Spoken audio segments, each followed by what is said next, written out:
સમાચાર રાજકોટમાંથી કે જ્યાં વિંછિયામાં પોલીસ પર પથ્થરમારાના મામલે પથ્થરમારો કરનારાની ધરપકડનો આંકડો 58 પર થયો છે। વિંછિયાની બજારોમાં કર્ફ્યુ જેવો માહોલ છે। વિંછિયાની બજારો બંધ છે। પોલીસ દ્વારા કોમ્બિંગ કરવામાં આવી રહ્યું છે।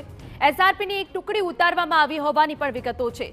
રાજકોટ જિલ્લા પોલીસનો કાફલો વિંછિયામાં ખડકી દેવાયો છે। રાજકોટ ઉચ્ચ પોલીસ અધિકારીઓએ વિંછિયા ખાતે ધામા નાખ્યા છે। વિંછિયા પોલીસે અનેક વાહનો ડિટેન કર્યા હોવાની પણ વિગત છે। ગઈકાલે સવારે સોશિયલ મીડિયા પર પોસ્ટ વાયરલ થઈ હતી।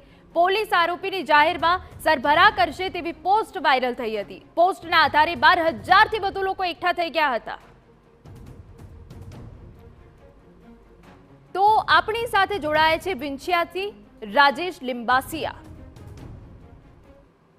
ઘનશ્યામ રાજપરાની હત્યા થઈ હતી ને ત્યારે પરિવારજનોની માંગણી હતી કે જે આરોપી પકડાય છે તેમનું રિએક્શન કરી અને જાહેરમાં સરઘસ કાઢવામાં આવે તેવી માંગ છે તે કરવામાં આવી હતી। પરંતુ ગત 3 વાગ્યાના અરસામાં એક મેસેજ વાયરલ થયો હતો અને મેસેજના કારણે મોટી સંખ્યામાં લોકો છે એકત્રિત જે વિંછિયા પોલીસ સ્ટેશને થયા હતા અને ત્યારે અંદાજિત 12,000થી પણ વધારે લોકો ભેગા થતા જે તણાવ છે તે જોવા મળ્યો હતો। ત્યારે પોલીસ અને લોકો વચ્ચે ઘર્ષણ જોવા મળ્યું હતું। ત્યારે 10થી વધારે જે ટીયર ગેસના સેલ છે તે છોડવામાં આવ્યા હતા અને ત્યારે 4 લોકો જે પોલીસ કર્મી છે તે ઈજાગ્રસ્ત થતાની સાથે જ હોસ્પિટલ ખાતે ખસેડવામાં આવ્યા હતા। અને ત્યારે આપ જોઈ શકો છો કે આજે વિંછિયા ખાતે સવારના 8:30 વાગ્યા છે। ત્યારે આપ જોઈ શકો છો કે જે તમામ જે સંપૂર્ણ જે લોકો છે તે એકત્ર થયા નથી। ત્યારે લગભગ 144 ધારા છે તે લગાવવામાં આવી છે અને તેના જ કારણે લોકોને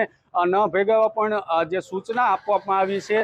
ત્યારે આ માહોલને લઈને આઈજી સહિતનો જે કાફલો એસપી સહિતનો જે કાફલો છે તે ઘટના સ્થળે પહોંચી અને સમગ્ર મામલો છે તે થાળે પાડ્યો હતો। અને આપ જોઈ શકો છો કે જે આ વિંછિયાની જે મેઇન બજાર છે તેમના જે દ્રશ્યો છે આપને બતાવી રહ્યા છીએ કે જે શાંતિપૂર્ણ માહોલ છે તે હાલમાં જોવા મળ્યો છે।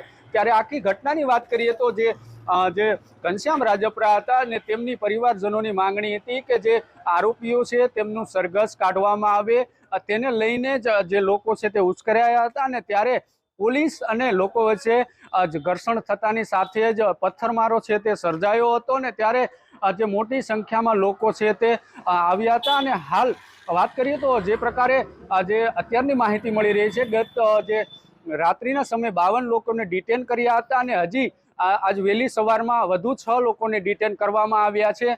અને ત્યારે હાલ જે સમગ્ર મામલે જે ફૂટેજ છે તે એકત્ર કરવામાં આવ્યા છે ને તમામને લોકોને જે ફૂટેજમાં આવશે તમામ લોકોને ડિટેન કરવામાં આવે તેવી પણ વાત છે તે કરાઈ રહી છે। અને હાલ જે એક એસઆરપીની ટુકડી અને અન્ય પોલીસને પણ બોલાવવામાં આવી છે અને હાલ શાંતિપૂર્ણ માહોલ છે તે વિંછિયામાં જોવા મળ્યો છે।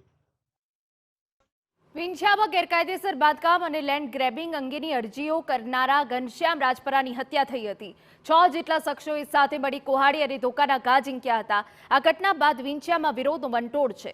હત્યાના વિરોધમાં વિંછિયા બંધ પણ રહ્યું હતું। વાયરલ પોસ્ટ બાદ પોલીસે ટોળા દૂર કરવા ટીયર ગેસ સેલ છોડ્યા। 5 પોલીસકર્મી ઇજાગ્રસ્ત થયા છે, જે બાદ એસપીએ ઘટના સ્થળે પહોંચી સ્થિતિનો તાગ મેળવ્યો। વિંછિયામાં પોલીસ અને સ્થાનિક વચ્ચે ઘર્ષણ અંગે કુંવરજી બાવળિયાએ કહ્યું કે કેટલાક લોકોએ અશાંતિ ફેલાવવાનો પ્રયત્ન કર્યો, જેથી પોલીસે ટીયર ગેસ છોડી પરિસ્થિતિને શાંત પાડી। મેં આ અંગે ગૃહપ્રધાનનું ધ્યાન દોર્યું છે। એવા તત્વો કે જે અશાંતિ ઊભી કરવા માટે પ્રયાસ કરતા હોય એવા લોકોએ હોબાળો મચાવતા કંઈક ત્યાંથી ટોળાને વિખેરવા માટે થોડું બધું જે કંઈ ટીયર ગેસ છોડ્યા અને થોડા સૌને ભગાડવા માટેની પોલીસ તરફથી વ્યવસ્થા પણ એ સમય દરમિયાન એસપી અને અહીંના ગૃહમંત્રીશ્રીને ધ્યાન ઉપર મૂક્યું કે ભાઈ તમે બીજી માથાકૂટ ન થાય તમે જોઈ લો, એટલે બીજું કોઈ અજુગતો બનાવ ન બને એ માટેના તકેદારીના પગલાં લીધા। કયા દિશામાં સાહેબ હવે પોલીસ તપાસ?